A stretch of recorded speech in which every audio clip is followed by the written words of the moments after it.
नमस्कार विद्यार्थियों, एमए उत्तरार्ध की कक्षा में हमने आपको 3 कविताएं पहले पढ़ा दी हैं, जिसमें अज्ञेय की असाध्य वीणा, निराला की राम की शक्ति पूजा और महाकवि जयशंकर प्रसाद की कामायनी सम्मिलित हैं। इसमें मैं आपको नोट्स भी दे चुकी हूँ, पूरी कविताएं भी करा चुकी हूँ तथा लिखित सामग्री जितनी भी हो सकती थी सारी मैं आपको दे चुकी हूँ। महत्वपूर्ण प्रश्न भी मैं आपको दे चुकी हूँ। अब हम मुक्तिबोध के काव्य संकलन चांद का मुंह टेढ़ा है शीर्षक से है और उसमें से हमने ब्रह्म राक्षस कविता इसके पाठ्यक्रम में शामिल की है। और अब हम ब्रह्म राक्षस कविता का अध्ययन करेंगे। यह कविता कवि के काव्य संकलन चांद का मुंह टेढ़ा है की महत्वपूर्ण कविता है। इसमें कवि ब्रह्म राक्षस के रहने के स्थल एक सूनी खंडर नुमा बावड़ी का रहस्यमय चित्रण कर रहा है। ब्रह्म राक्षस कौन होता है?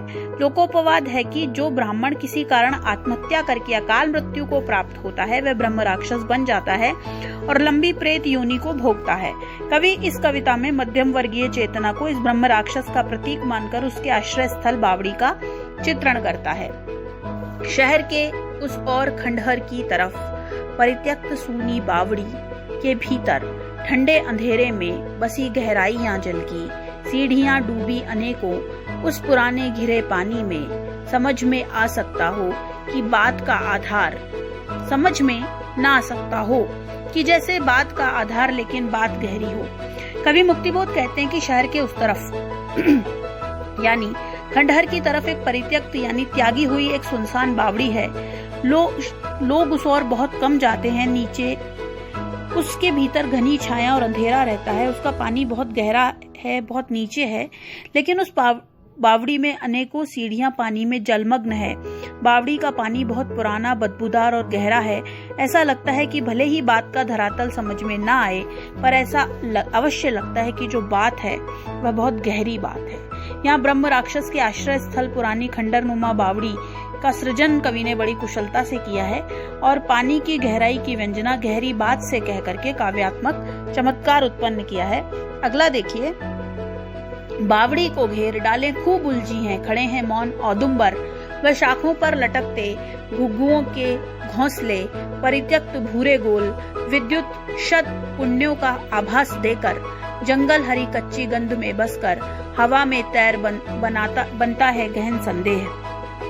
औदुंबर यानी कुबड़ वाले पेड़, घुग्गू यानी कि उल्लू की तरह का एक पक्षी होता है जो मनुष्य की भाषा बोल लेता है, ऐसा विश्वास है। शतपुण्य माने सैकड़ों, शतकर्म है ना। कवि मुक्तिबोध कहते हैं कि ब्रह्म राक्षस की आश्रय स्थली उस सूनी अंधियारी बावड़ी के भीतर बहुत से पेड़ हैं, जिनकी उलझी फंसी डालियों ने उस बावड़ी के भीतर जाने के मार्ग को बहुत जटिल बना दिया है।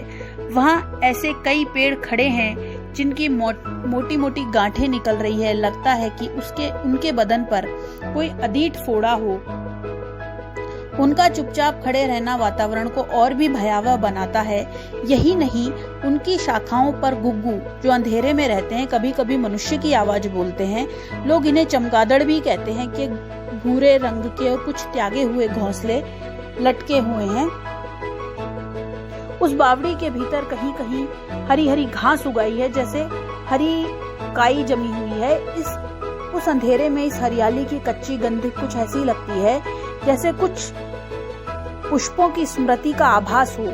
हवा में तैरती गंध, मौन और संदिग्ध आकाश कुछ ऐसी प्रतीति देते हैं मानो कोई अनजानी श्रेष्ठता कभी निवास करती थी जो अब नहीं है। उसकी अनुपस्थिति भी दिल में खटका सा उत्पन्न करती है। अनजानी किसी बीती हुई उस श्रेष्ठता का जो कि दिल में एक खटके सी लगी रहती। बावड़ी की इन मुंडेरों पर मनोहर हरी कुहनी टेक बैठी है टगर, ले पुष्प तारे श्वेत। कवि अब हमारा ध्यान बावड़ी की मुंडेरों अर्थात ऊपर की दीवारों की ओर आकर्षित करता है।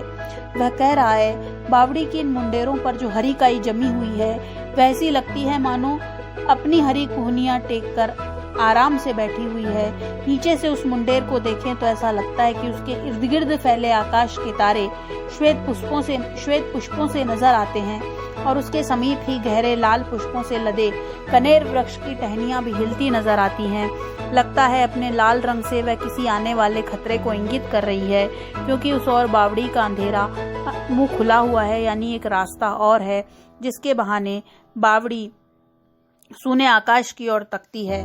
उसके आसपास लाल फूलों का लहकता झोर मेरी वह कनेर, वह बुलाती है एक खतरे की तरफ जिस ओर अंधियारा खुला मुंह बावड़ी का शून्य अंबर ताकता है, शून्य अंबर देखता है। यहाँ एक शब्द आया है, बीती श्रेष्ठता। अनजानी किसी बीती हुई श्रेष्ठता वह वर्तमान के लिए खटका पैदा करती है, क्योंकि वह अनिष्ट की ओर इंगित करती है। रेड लाइट चूंकि खतरे की निशानी मानी जाती है, इसलिए कवि ने कनेर के लाल पुष्पों को आने वाले भयंकर खतरे की ओर इंगित किया है। बावड़ी का अंधियारा खुला मुंह किसी भयानक आकृति वाले मनुष्य द्वारा आकाश की तरफ मुंह फाड़कर देखने को इंगित करता है। कवि बावड़ी में उगे पेड़, उनकी मोटी गांठें, उलझी डालियों और डरावने चमगादड़ों के लटकते घोंसले से रहस्यमय और भयावह वातावरण को चित्रित करता है। यहाँ कवि ने फैंटेसी का भरपूर प्रयोग किया है। मुक्तिबोध के काव्य की विशेषता है कि वह फैंटेसी का उपयोग करते हैं। फैंटेसी किसी काव्य का या किसी रचना का वह कल्पनात्मक विवरण है जिससे कि एक नवीन वातावरण का कवि सृजन करता है। और मुक्तिबोध की यह जो फैंटेसी है, मुक्तिबोध का ये जो काव्य की जो फैंटेसी है, वह उनके काव्य को बहुत अधिक अन्य काव्यों से, अन्य और दूसरे काव्यों से बहुत अधिक महत्वपूर्ण बना देती हैं। चूंकि मुक्तिबोध ब्रह्म राक्षस जो है वह बहुत अधिक यथार्थबोध की कविता है, वह फैंटेसी की कविता है और वह दीर्घ और विशिष्ट कविता भी है। तो मुक्तिबोध एक नया वातावरण का सृजन करते हैं और वे कहते हैं कि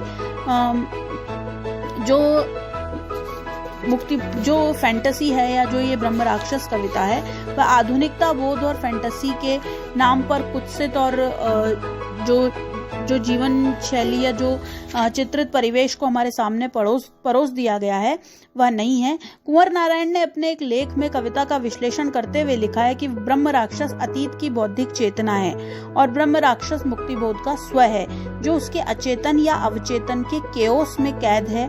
उसकी मुक्ति से, उसकी बलि प्रक्रिया के माध्यम से वह उसके सजल और सर्जक स्व का जन्म होता है। मुक्तिबोध ब्रह्म राक्षस मानवीय इतिहास की एक दुर्दमनीय प्रवृत्ति अन्वीक्षा का प्रतिकरण है। बावड़ी और कुछ नहीं, वह निरंतर समूह मन या इतिहास मन है। वास्तव में ब्रह्म राक्षस अतीत में अर्जित ज्ञान और चेतना को वर्तमान में सौंप देने की कविता है। ब्रह्म राक्षस फैंटेसी युक्त